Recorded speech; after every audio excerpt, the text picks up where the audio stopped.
Hi guys, this is Alison Wood Brooks. I'm a professor at the Harvard Business School, mother of three, lover of basketball, and author of the new book, Talk, The Science of Conversation and the Art of Being Ourselves. Before we get started, I have a quick favor. I've been self-funding the Finding Genius podcast for 5 years now. I've done over 3,000 episodes. And as you can see on YouTube, we're up over 1 million views on the channel, which is fantastic. The next thing I really want to push on is to get up to 10,000 subscribers, because once we do, we'll be able to put a donate button and we'll be able to solicit donations to help keep the podcast running and to also get the Finding Genius Foundation moving along. We have a big project studying anxiety, depression, and PTSD, and working on a product to help people overcome these problems, because I've seen them explode recently after the last 2 years of the whole virus situation. So if you would, please subscribe to the podcast. That would help us tremendously. Give us a thumbs up and check in the description for Buy Me a Coffee. It's about $5. If you could buy me a coffee, I'd really appreciate it. It would help keep the channel going, and I love coffee. Thank you. Forget frequently asked questions. Common sense, common knowledge, or Google. How about advice from a real genius? 95% of people in any profession are good enough to be qualified and licensed. 5% go above and beyond. They become very good at what they do, but only 0.1% are real geniuses. Richard Jacobs has made it his life's mission to find them for you. He hunts down and interviews geniuses in every field: sleep science, cancer, stem cells, ketogenic diets, and more. Here come the geniuses. This is the Finding Genius Podcast with Richard Jacobs. Hello, this is Richard Jacobs with the Finding Genius Podcast. My guest today is Alison Wood Brooks. She's the O'Brien Associate Professor of Business Administration and the Hellman Faculty Fellow at the Harvard Business School. She has a new book out called Talk, The Science of Conversation and the Art of Being Ourselves. So welcome, Alison. Thanks for coming. Thanks so much for having me, Richard. This is great. Well, good. Tell me about, not really your background, but what led you to want to write this book? What was going on with you that you felt the need? Oh my goodness, so much. Where do I begin? Let me start by giving you the professional answer, and then I'll give you a more personal one. Professionally, I went to grad school and learned to be a behavioral scientist and studied emotions, especially anxiety. And at some point, I realized that I had always been studying emotions in the way that people talk about their feelings, which led me to sort of uncover this actual obsession, not just about talking about our feelings, but talking about anything. And so I've been very lucky to be part of a movement in the last 10 years where we've uncovered a new way to study conversation by studying large-scale data of real people having real conversations and trying to disentangle what's going well and what's not going well. Scientists have just started to scratch the surface of this new science, but we learned enough that I wanted to build a new course at Harvard Business School. My course is called Talk. It's been incredibly rewarding, very popular. It seems to have hit a nerve with the students. And so I thought, well, not everybody can come to Harvard and take this course called Talk, so let me write it as a book that can be available to everyone, because the more people who communicate well, the better off we will all be. So that's the professional answer, work-wise, as a behavioral scientist and as a teacher.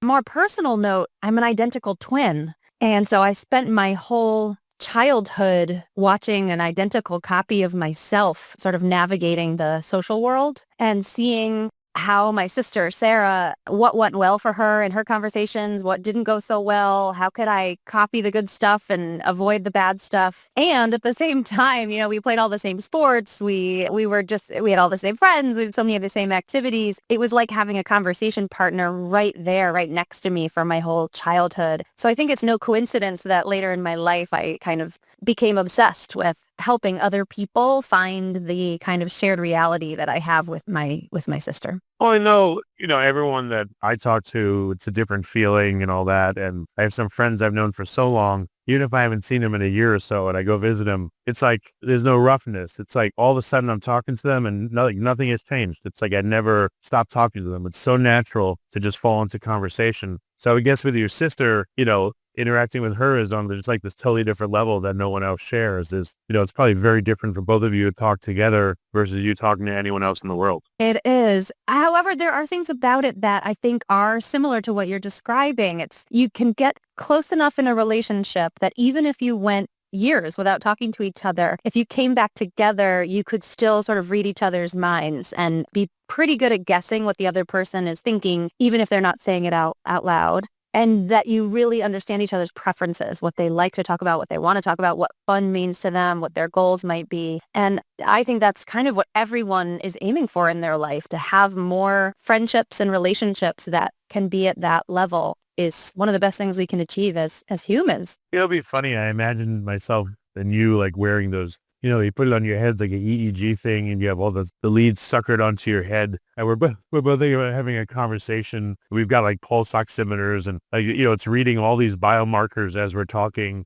and discussing different subjects. I wonder if anyone's done that and looked at what happens in the body as two people are conversing, physiologically. They're starting to more and more. There's a really amazing psychologist at Dartmouth named Talia Wheatley, and her student, Emma Templeton, have some really great work where they had people come in and have conversations with each other, and they zoomed in on like their eyes, and not just where they were looking in terms of eye contact, but their pupil dilation. And what they found is that people, when your conversation feels very aligned, like you're finding those moments of synchronicity and you feel very connected, your pupils dilate at the same time as each other. So it's like your pupil dilation tracks synchronicity of a conversation. And I think more and more we're going to see these biomarkers tracking the emotional and psychological experience of conversation. There have to be physiological things that follow along. Well, there's conversational mirroring, so probably there's physiological mirroring too. Heart rate,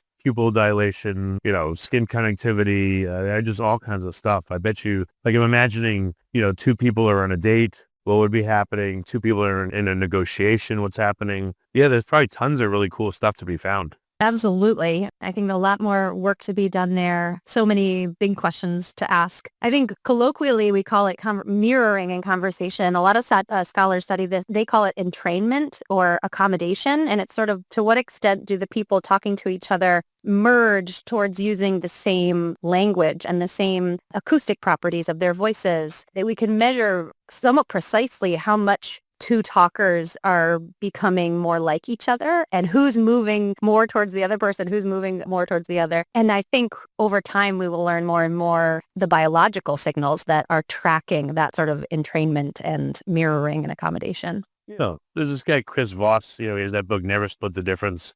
He was like a hostage ago, one thing he said. Oh, okay. Have you ever spoken to him? I think he's come to HBS and had visit some of our negotiation professors' classes. But I also know that he's a very well-known author. Well, one thing he said I was going to mention, so he talked about like some hostage negotiation, and he said he had like 4 to 6 people on the line listening at the same time. He didn't say what they were listening for, but I thought it was really interesting. Like if you had, like you and I had a video conversation, we were sitting there, we were all instrumented, and then you had like 5 different people watching, and they were listening for different things and watching for different things. What would they see? I mean, the amount of information you would get would be crazy. But, he didn't reveal details, but it just stuck in my head. That's why I want to ask you about it. No, it's so great. It's such a good thing. It's essentially like, imagine you had a lot of people eavesdropping on a conversation. The question becomes, what are they eavesdropping for? Are they just listening to words, but are they looking at body language? Are they looking at facial expressions? Are they just focusing on laughter? Are they trying to get some measure of emotional tone? In a way, what Chris Voss has described on his hostage negotiation calls and what you're describing is exactly what this new science of conversation does. It's saying, okay, we're going to try and capture and record as many conversations as we can. And then me, as the researcher, is the eavesdropper. I want to look across this huge swath of people talking to each other. Once I have the transcripts from their conversations, there are so many things that I could investigate. I can look at the words that they're saying to each other, and maybe I'm interested in looking at the number of questions they ask and the types of questions they ask and the timing of the questions they ask. Maybe I'm interested in their attempts at humor. Maybe I'm interested in their laughter. Maybe I'm interested just in, are they finishing each other's sentences?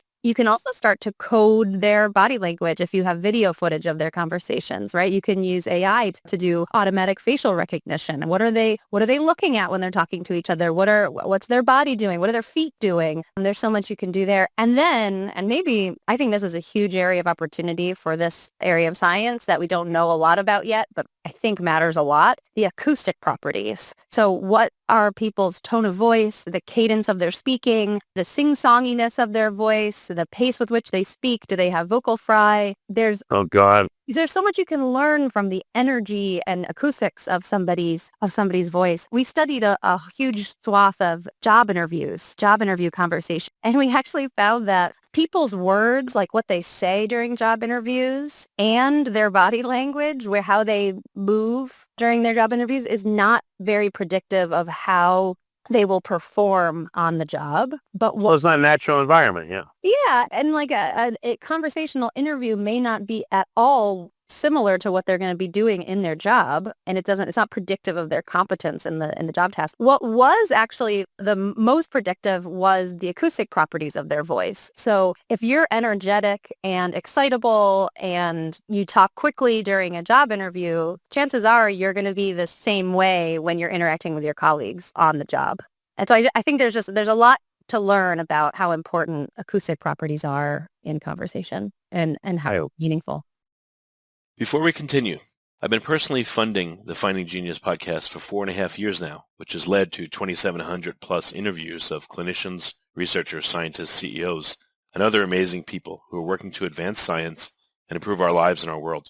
Even though this podcast gets 100,000 plus downloads a month, we need your help to reach hundreds of thousands more worldwide.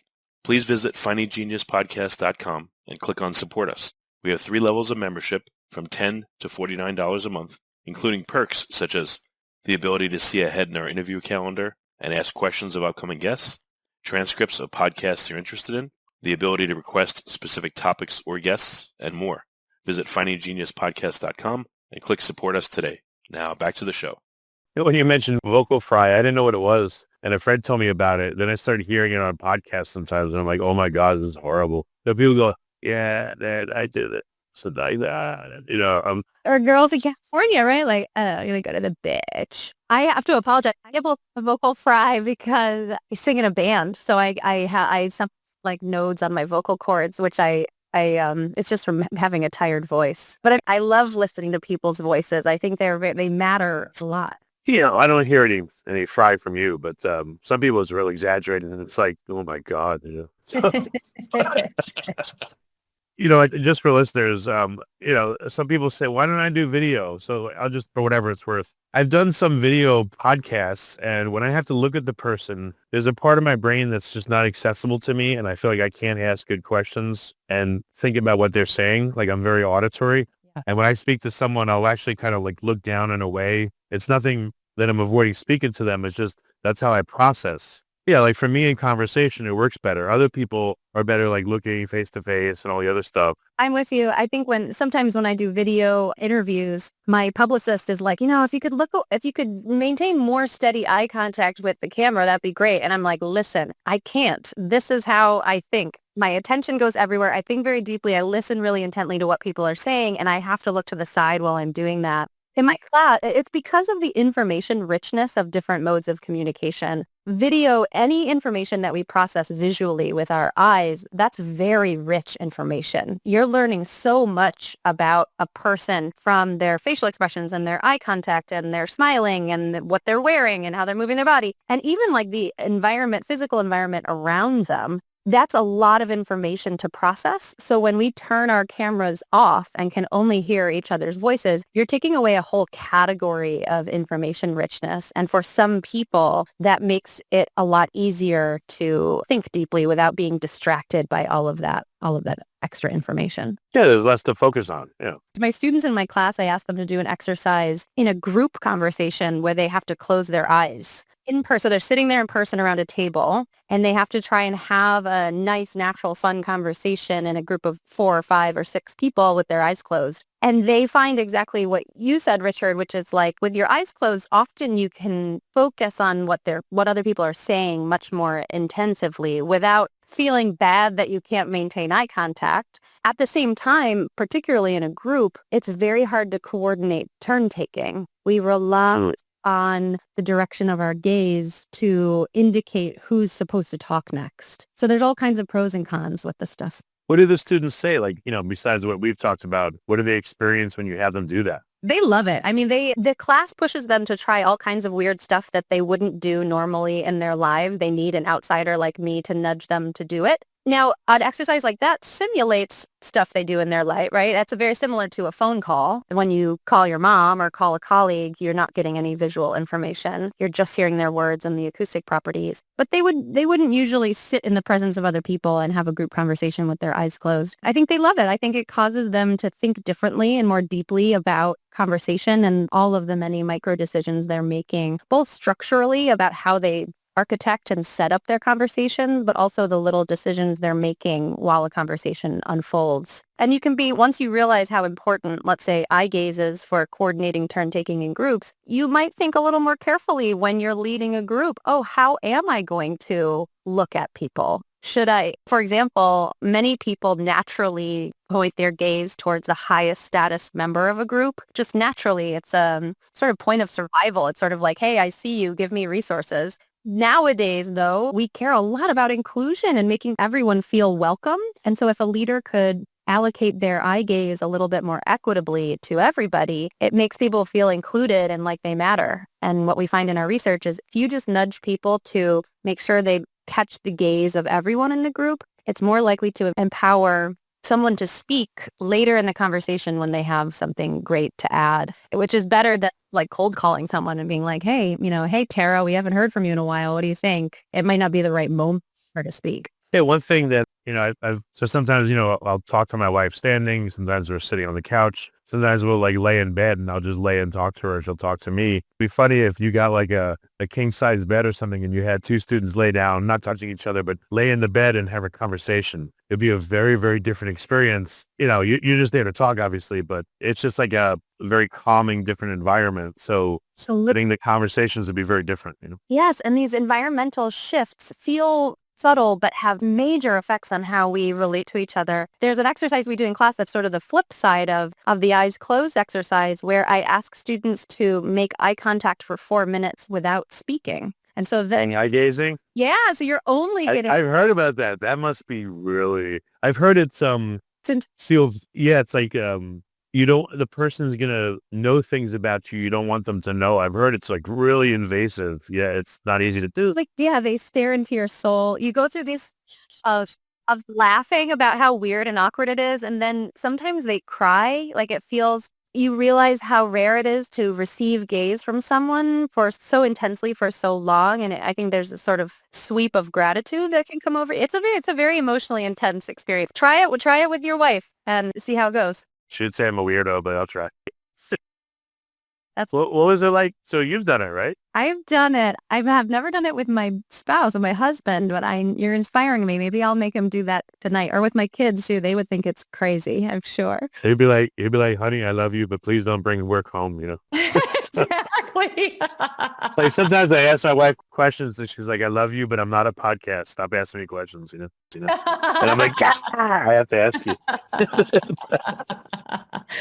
That's amazing. You know what? She might like an exercise, a question asking exercise that have you heard of the 36 questions to fall in love? Have you heard of these? No, well. So there's a psychologist named Arthur Aaron. Sometimes this exercise is called Fast Friends. It was published in the New York Times some years ago and kind of went viral, but it's just a series of 36 questions. And the argument is that if you go through the 36 questions in order and you take turns asking each other these 36 questions, by the end of it, you feel much, much closer than you did at the beginning. And it is that one I've done with my husband, and it is very fun. So I highly recommend that one. All 36 questions are at the back of the book. Okay, right on. So what kind of, without spoiling the book, what kind of really interesting things have you learned from your research that are in the book? Oh my God, so many interesting things, Richard. Let me give you some highlights that maybe can be particularly concrete takeaways that you can start doing right away. The first is about topic prep.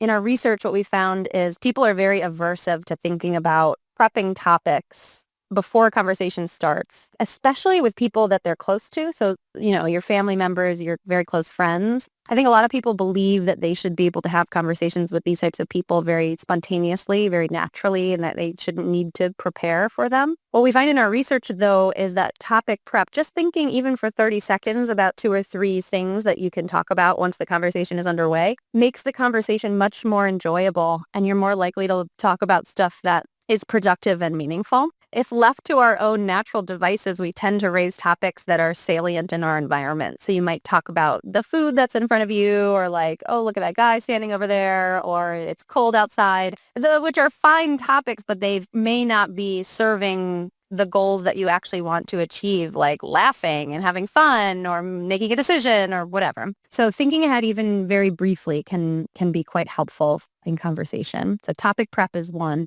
Another one that I think people find quite helpful is about follow-up questions. For anyone who struggles with small talk, like you dread it, you hate it, you don't want to, feel meaningless and shallow, follow-up questions are a really great way to escape small talk. So small talk itself is not the enemy. The mistake most of us make is that we stay too long on meaningless, shallow topics. You kind of have to start with small talk, but you should be looking for escape hatches to move away from it to more meaningful talk. Like transition statements would be helpful. Totally. So let's say you meet a prospect, you're doing small talk. I think the awkwardness is like, how do we transition to the matter at hand? I think I've heard them called bridging statements. These prepared statements that you have in your mind so that, when you get to that part of the conversation, and you say, okay, well, we've got about 10 minutes left, so let's get started on blah, blah, blah, blah, whatever, Yep. But it takes some courage and almost like a sense of leadership. It takes confidence and decisiveness to be the one to say, let's get down. Okay, now let's move on to, I know we need to make this decision. Let's get down to it. I have a friend who has a great one where if you go on a digression and he makes it a joke and he'll say, all right, back to work. And then you kind of circle back to the task at hand. But follow-up can help a lot too. So for people who, let's say I ask you, Richard, what are you doing this weekend? And you tell me an answer and it's like fine. And then you start saying, well, what are you doing this weekend? And we're kind of caught in this chit chat. Asking a follow-up question. So let's say you tell me that you're going to buy some new furniture for your house. It is so easy to be like, how do you feel about that? Do you like buying furniture? What are you excited about? Or do you hate it? Like one follow-up question to dig deeper past the surface of like, what are you doing to how do you feel about it is usually enough to help you get away from small talk. Yeah, here's a conversation that happens probably millions of times every evening. So it goes like this. You get home. What do you want to do for dinner? I don't know. What do you want to do? I decided last time. You want to go here? No, I don't want to go there. Well, how about here? Well, where do you want to go to eat? This happens like, what do you do with that conversation? Because both parties are like, and they may be hangry and it's just not a good time to have that conversation, I know it's so lovely about, I think you're right. I think that just so many people have that coordination conundrum and it happens for good reasons. That's because you care about what the other person wants. You don't want to pick something that makes them dissatisfied. No one really likes the pressure of making choices. Making decisions is annoying and can be stressful and time consuming. But then we often end up in these very dissatisfying coordination loops and planning loops and conversation. My husband and I try to design systems so that we avoid as many conversations like that as possible. As much as you can put decisions like on a shared Google Calendar so that you don't have to talk about the choices, the better, so that it gives you space so when you actually are together to have a more enjoyable conversation.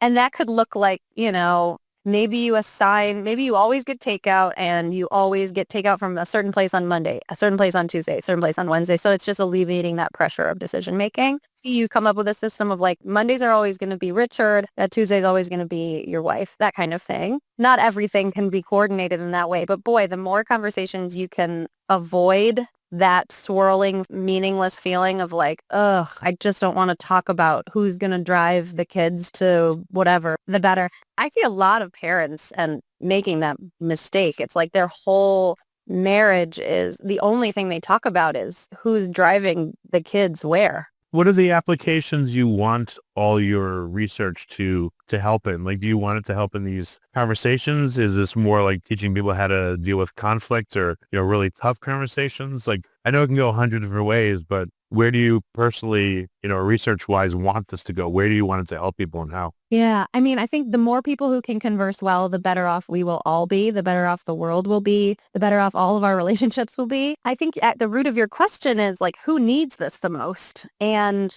that's a big question. Sometimes I think about young people. I would love to sort of take the book and everything we've learned and turn it into like K-12 curriculum so that all of these kids who are growing up with devices can learn to have good conversations better and not let that muscle never develop or let it atrophy. I think it's most needed by underserved populations who aren't getting good role modeling of rewarding conversation. Sometimes I think it's like high-level executives. Their decisions have a lot of impact on the world and a lot of influence. And so teaching them to think more carefully about the trade-offs between their informational goals and their relational goals, make them a little more fun, make them less of an asshole, that would have a huge impact. So it's a big question of like who needs it the most? What does the world need the most? And it's a question that I think about a lot. Yeah, I've been thinking about like I imagined one situation I've seen that's kind of odd is, let's say I go somewhere with a really close friend, but then we're with people that are not necessarily close friends. So you have different relationships with people and that may be all involved in the same conversation. So you speak differently to them. It just creates more of a difficulty because like one person, like let's say, I don't know, you and your husband go to meet a realtor or something. So you'll talk to the realtor in one way and then you'll talk to your husband in the other way. And some stuff it's like, you just want to share only with him, but the person's there sitting with you. And some stuff is just like general conversation. So it's like the conversation has to operate on different levels and different levels of closeness. So I think that makes it even harder for someone to navigate. Just an example. Absolutely. I want to give a shout out to my real estate agent because I have such an amazing relationship with her that I think there's nothing that I wouldn't say in front of her, but thank you, Mary Blue. But I hear your point. The point you're making is what I talk about in this chapter called the kerfuffle of many minds. And that is, as you move away from a one-on-one conversation, as soon as there's a third person, as soon as a third person pulls up a chair, or your real estate agent shows up, or your kid is there, the coordination challenge of the conversation grows not just linearly, but sort of exponentially. All of a sudden, everyone in the group has a unique relationship with every other person in the group. You have differing levels of familiarity, of trust, of how much you like each other. And so everything that makes one-on-one conversation surprisingly tricky to coordinate just multiplies exponentially. And that's why group conversation so often feels fraught and hard to manage. And often we're like, God, that didn't go well, or like that was awkward or weird or whatever. It's because it's really tricky. And if you leave a group conversation feeling like it didn't go particularly well, I think it can be comforting to realize, oh, it's not necessarily because of the choices you were making. It's just the nature of group conversation. Yeah. Yeah, I'm just thinking about all these different scenarios and conversations and different things too. But you're right. There's like a huge universe of possibilities. Imagining you get pulled over by a police officer, he has what's called the frame and he has the control of the conversation. So you speak one way to him and very interesting. Total. It's, like when you lecture to students, I've done a little bit of that. And when you look at it in an audience, it's like everyone's just dead and you're lecturing there. And over time, you're like, is anyone listening? Are we getting anything from this? And so like you trying to engage a group is also another form of conversation that's not easy too, and getting people to volunteer and answer, Yes. So lecturing any sort of one-way public speaking to an audience can be absolutely soul-crushing. And that's a different task. If no one in the crowd is actually going to be talking back to you or talking to each other, we tend to think of that as categorically sort of a different task and an interactive conversation where people are taking turns talking. And actually, in my teaching, most of the teaching at Harvard Business School is the case method, which is very much driven by dialogue between the students, and the instructor is positioned as like a facilitator of this very large group conversation. So they're helping to orchestrate turn taking and to help the students disagree and agree with each other successfully. In my course and talk, it's even a little bit different still. I'm so fearful of the soul-crushing experience of lecturing to an unresponsive crowd that almost every moment of the class, I have the students doing an interactive exercise with each other, not only to learn of these tactics for conversation skill building, but to practice them, to experiment with them, to try them, and to put them into practice with each other. That's cool. What kind of feedback have you gotten from students, when they take your class? Like, what do they like or not like, or how does it change them or help their conversations? It's funny. Many students find it to be kind of mind-blowing, world-changing, and very moving to realize that this task of conversation that they've been doing their whole life is much more complicated and complex under the hood than they thought. So it's very eye-opening. And when they start the class, they go through periods of hypervigilance where they are like, oh my God, you're right. I am choosing topics all the time, or I am making this decision to ask a question or answer a question, or oh my gosh, I did miss that chance to make a joke. Or God, I was so self-centered in this conversation. So it makes them much more self-aware about their own behavior, which can be a bit uncomfortable, right? They're sort of like, oh God, I'm like so hyper-aware of what's happening. Is this ever going to, how is this going to translate into me getting better at conversation? Will this someday turn into better habits over time? And I think many of them, if not most of them, come by the end of the course to feel like it has really helped them.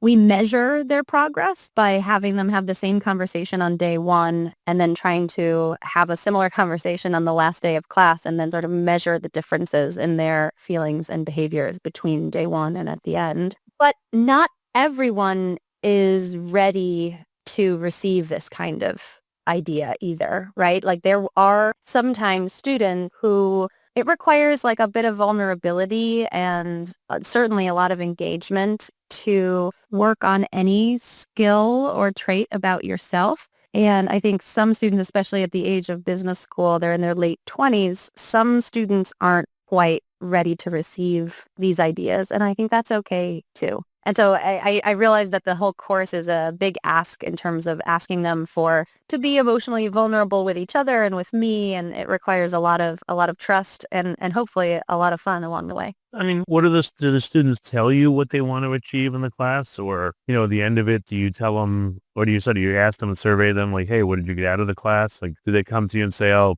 professor, thanks so much for the class. Now I'm able to talk to so-and-so and I couldn't before. Yeah. So two things. At the beginning of the semester, I have them do a survey before the class to tell me what their goals are for what are they hoping to get out of it. And their goals are all over the map, just like everybody's strengths and weaknesses. Some students are coming in, they're already funny. They're not going to have their mind blown by our levity part of the class. Some people are really great question askers and others aren't. So it really depends how they're coming in and what they're hoping to get out of it. Many of them have a lot of social anxiety or are very hard on themselves because they feel like they're not articulate enough or they're not efficient in their communication. What's interesting is sometimes they say one thing at the beginning of the semester that they want to get better at, and then over the course of the semester, they say, I thought I wanted to become more articulate, but now learning this stuff, I realized maybe that wasn't the right goal. And now I really would like to just get better at authentically connecting with people or choosing better topics. And so their goals can shift over time. At the end, they do a final project. And so I have the great privilege of reading these amazing essays about how the class has affected them in their lives and in their conversations. And many of them are incredibly moving, which is one of the best parts for me.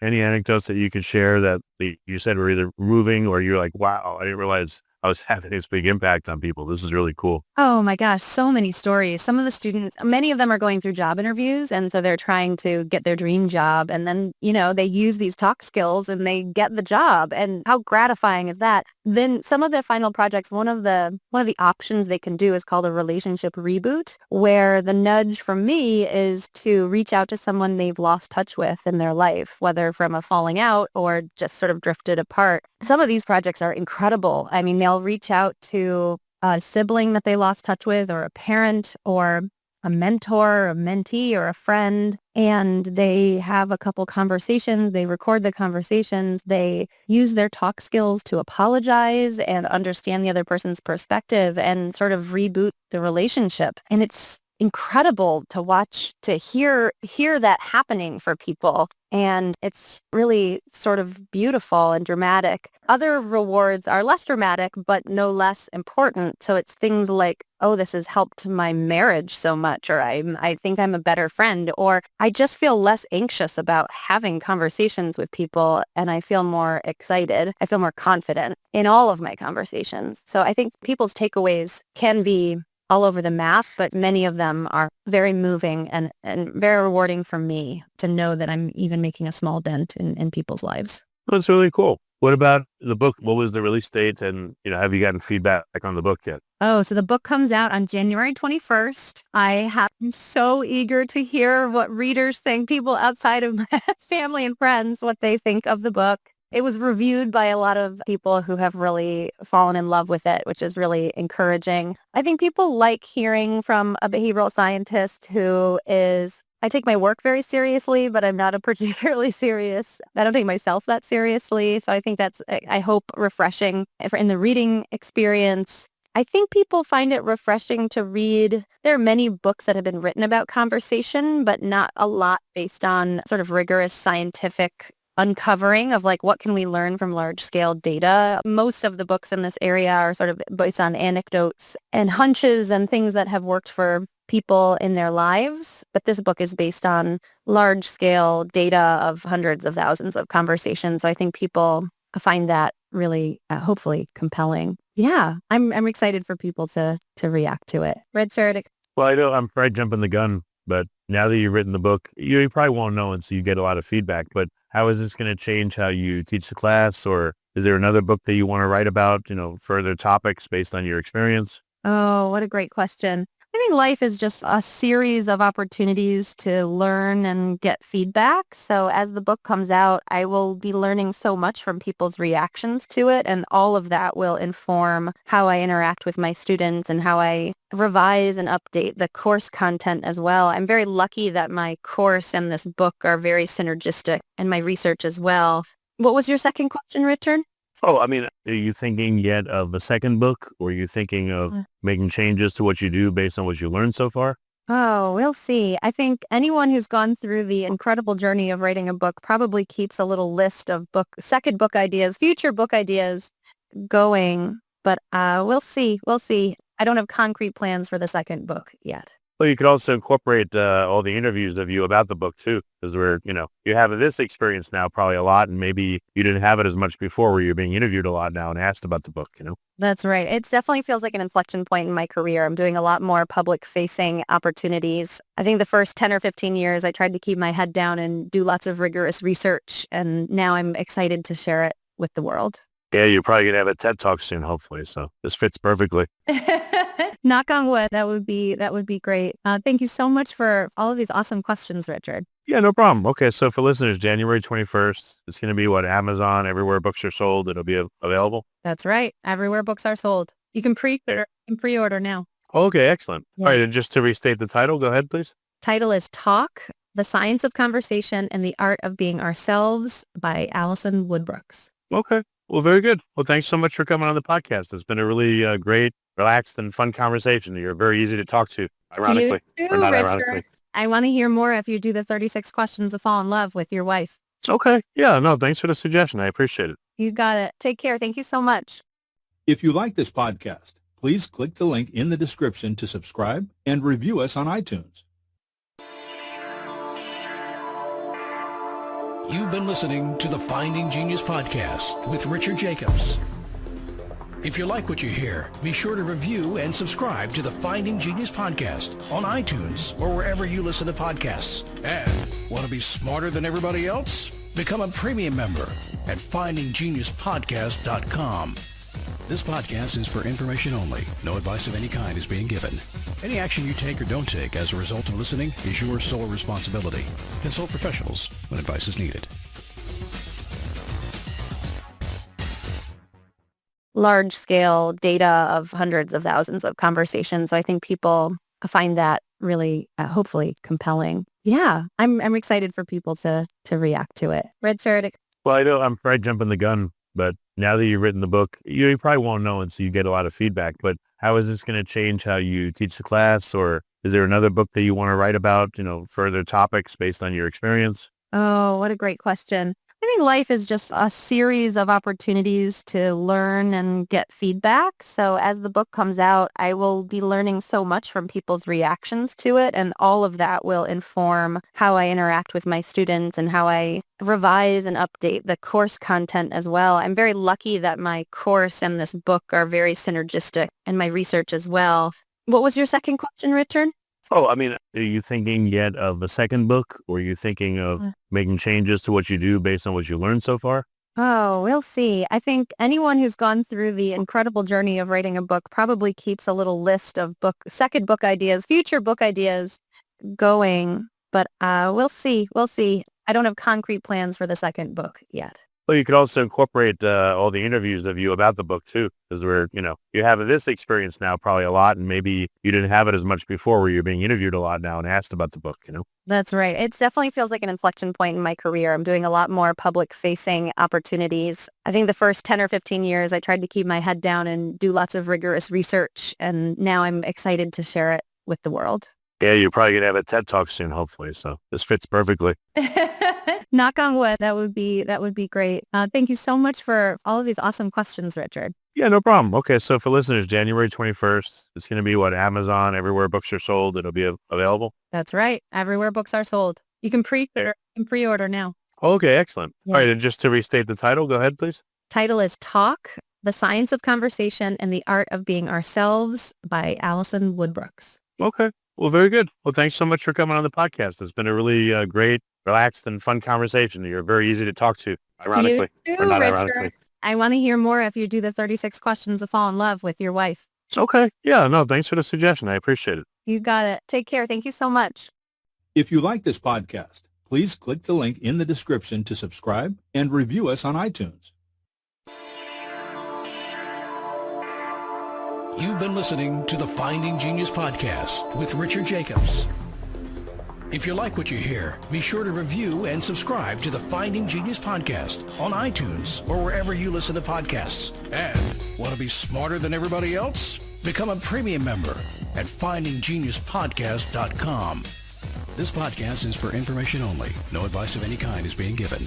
Any action you take or don't take as a result of listening is your sole responsibility. Consult professionals when advice is needed.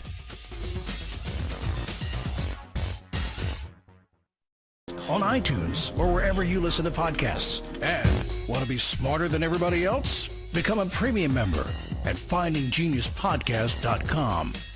This podcast is for information only. No advice of any kind is being given. Any action you take or don't take as a result of listening is your sole responsibility. Consult professionals when advice is needed.